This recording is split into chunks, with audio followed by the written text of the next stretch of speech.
thanks for tuning in, guys, into my video walkthrough of just stuff I've got recently off Jackal Designs. I had a chat to him and I get a lot of lazy cut stuff off with MDF and acrylic stuff, and I got him to design some stuff up for Mordheim and some stuff for work for other games I play like TNT. Some of them I work for Infinity and 40k and any other games I get roped into along the way that I like playing. So yeah, I chat to him, going to design some pieces up that would work well in the game that he doesn't necessarily produce at the moment, but he'll probably check on his website and start selling how he's designing. And some other stuff. So yeah, I thought I'd just do a nice wide pan, show you all the bits and sort of pieces I got from him. That'll bring you over and go through each piece and have a look at them close up. See you next time. So we're in close, so I'll go through all the little things that I got that you can get off Sean at Jackal Designs if you desire. I reckon he's a great guy and he sells great stuff, so why wouldn't you get it off him? Simple things from Mordheim that I figured would help throughout the game that I'm going to paint up are just little tokens that on one side say knocked down and on the other side say stunned. So I reckon it's easier just to put a little token next to a dude rather than putting him like face down, which might not always work, and then back down sort of thing depending on what they are. It helps not move their bases around if they're in close combat or sitting somewhere specifically. Just helps less base moving happening. Put a token knocked down, stunned. Get rid of it when they're done. Easy done, easy piece, and I can just easily paint one side different colours or whatever to help sort of remember which one's there at an easy glance at table level. Just keep track stuff on the table. Other stuff, I suppose multi-game stuff, templates, as per usual, good stuff. These things are just so great that I rarely use a tape measure anymore. They just make moving people around the board so much easier. You know, if he moves 5 inches, bam, 5 inches there. You don't have to mess around with a tape measure, moving it around all the time. And we've got little inches on each side, you know, like that side's 1, that side's 2, that's 6, that one's 4, that one's 3. Yeah, they just make it so much easier. You don't have to use tape measures unless it's really sort of long range items. It just helps, yeah. Don't mess around with tape measures, bending around things. You can use those. Use them so much easier. Other things that will work across multi-platforms, things like statue plinths. The ones that he did had various animal shapes cut in the top of them. Had like a bear and a horse, I think, cut in. A piece of MDF that you stuck in the top. I'm planning on doing some sort of statue people that I can just sort of put on, like on a base sort of thing. So I can put a fantasy person on top for Mordheim or whatever, chuck a Space Marine on top for the 30k, 40k, something like that. Chuck some dude on a horse or something for maybe TNT, something like that. It'll work across everything, or it'll just work by itself somewhere as a altar, or anything really. Just a nice line of sight blocking terrain. It's taller than a dude. You can hide behind it, shoot out from behind it, or get on top if they want. Just a nice nifty piece, looks the part. Other piece would be a fountain. He did this up for his Frostgrave stuff. I reckon it looked pretty neat. He did a pretty good job painting up his nice sort of grey motif stone with some flock and stuff just to make it look like an overgrown fountain, which would look pretty cool. It's a pretty big sort of piece. Yeah, dudes can get some pretty decent cover all around. It's fairly high. Get in the fountain. You got a fair amount of mobility through it. They can get into each corner. They can get on top again if they want. You can chuck a statue up there. Just looks great. It adds sort of some low cover to an area that you might want it to be fairly open, not necessarily a building, but you just want something in there. Just to make it look a bit nicer, have some line of sight blocking in there. I reckon it looks pretty tops. Yeah, once I get painted up, it'll look pretty nice. You could put, some water effects in there if you wanted. You could put some flock, some grass, that sort of thing growing out of it, depending on what you're going for with your aesthetics. Pretty kick-ass piece, and it's sturdy. Something I love in terrain pieces. Simple stuff that I got mainly from Wartime because I'm going to build some barricades. I said make me some doors, Sean. He said okay, fine. So it's pretty simple. It's just a wooden door that, with some crates that I'll show you in a sec, going to make some barricades with, because doors are good at blocking people. They're good at hiding behind.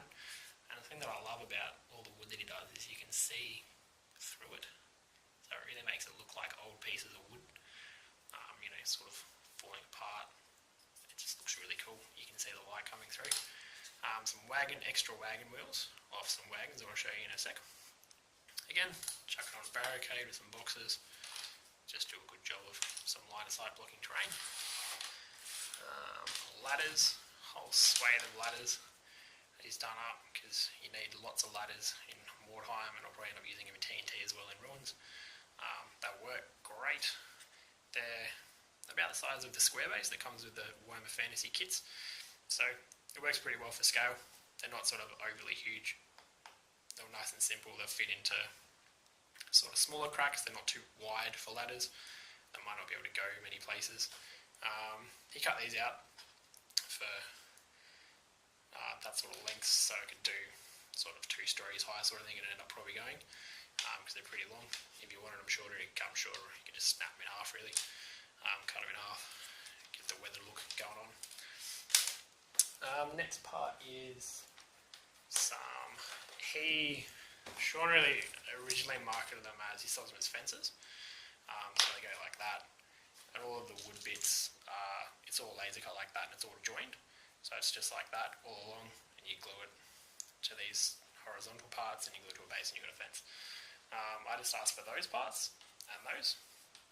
And I just broke off parts because they're only left on joining sort of with a little bit, so you can see through the wood. Again, love it. I asked them to cut those off, bent them up, broke them, glue them to these things so they work for walkways to help go across all the buildings and ramshackle things. Again, wide enough to fit the bases on. I don't have a 25 circle up there, but it will fit on those as well easily. Fit across, you can spread them out. I could have just put them all like that across, but I reckon it looks a little bit better if you break them up and spread them out. It looks a bit more ramshackle, looks a bit more dodgy, looks a bit more sort of either Mordheimy or wastelandy for TNT. Just looks a bit more ramshackle, which always adds character. Other simple thing, wooden crates. Always got to have some crates. Whatever game you play, if it doesn't have crates, I don't even know what you're doing with your life. You're making bad choices. They're great for line of sight. I've got mostly loose ones. I reckon about gluing some up in some barricades sort of style, so I can just quickly plonk them down. Again, they'll work well with some doors and a little wagon wheel. Glue them together, and you've got a pretty sweet looking sort of barricade that people can run up, hide behind, and add on, get on for some elevation and stuff. And they're real simple to put together. Just this piece there with little knobs, stick them in there. Gun takes like a minute or two really to glue them all together. And they're great. You've got to have crates on your table. Speaking of tables, you can't have any sort of old-timey tavern or farmhouse or anything without a table and some seats. So I got some tables and some seats done up. Even if they just sit there in a house, in a tavern, it helps add the aesthetic that people used to live there sort of thing, rather than houses just being completely dead empty and nothing inside of it. It's a bit boring sort of thing. And they also work well that you can tip the tables on the side and put people behind them. Again, cover. It just adds character. Like, you can imagine people in Mordheim tipping the tables over, putting the benches up against them or whatever, to use as barricades to keep people out, blocking off doors, windows, walkways, anything sort of like that. And they work for that. Next thing is the wagon wheel. Speaking of wagons, got to have some wagons. So it's a pretty sizable piece. It's fairly large. Again, super easy to put together. All the stuff that Sean does is, and nice and durable once you glue it together. It slots together easily, and some nice wooden designs. You can put your people in it for some more cover. You're standing behind it, you're pretty much all covered. You can sneak up behind it, try and shoot someone around the side of it. Does a pretty good job of covering all normal, regular sized people. And wagons work everywhere in most games really. Wartime's going to work. TNT's going to work. People building wagons to carry stuff. It's going to work. It'll work in 40k. You can make feudal worlds and medieval worlds. People still use wagons. You got to get stuff around. You can put it in a wagon. You're going to carry it. Unless there's lots of peasants, you can get the peasants to carry it. But the peasants will probably make a wagon and put stuff in the wagon. Next thing, speaking of peasants, is peasant fences. Got it from Wartime. More sort of leaning out if we make some Empire in Flames games, so outside in the countryside, have some farmhouses and have some little fences sort of things, keep the cows and the livestock in. I got them to cut them with no base sort of thing, so just the A-frame thing down the bottom, so that I could put it in the city on the sort of cobblestones and that sort of thing, and it wouldn't look too out of place. Then if it had a base and I had to paint it and flock it and paint it like dirt, it'd just look fairly out of place if I put it on a city board. So yeah, got those, and they work really well. Super durable, and even from Wartime's rules of if it's partially blocked, you get cover. If they're standing behind two fences, your line of sight's blocked, so they get cover for that. But you could put more stuff up against it. You could, if you got spare fence panels from these bad boys, could glue some onto them, keep them in, glue the doors or whatever if you want to make it more of a barricade. I'm going to leave them just as farm fences, because they'll work pretty well sort of out in the exterior Wartime sort of games with the countryside. I reckon they look pretty tops. And the other thing really that Sean can do is obviously anything with acrylic. So if you want tokens for games or anything with acrylics, it's gold. Got a bunch of acrylic off, and then I'm going to make some templates up for the TNT. Not so much Wartime. I don't really need templates in Wartime, but yeah, the acrylics and stuff work well. I was going to get those in acrylics, but I figured they work better on MDF because then I can paint them on either side. Other than that, that's it. If anyone wants any closer photos of anything, you can let me know and I'll take some closer photos for you. Again, if you want to track down the genius who made any of these, on Facebook he's got a new page that just opened up, Jackal Laser Designs, so go and give that a like. And he's got a group as well that he sort of shares all his work in progress with, and lets you know what's coming up, and just talks to his community that he's made, and everyone else puts up photos and stuff that they got off him, which is always super. And yeah, if you want anything, he's in Adelaide, South Australia, obviously.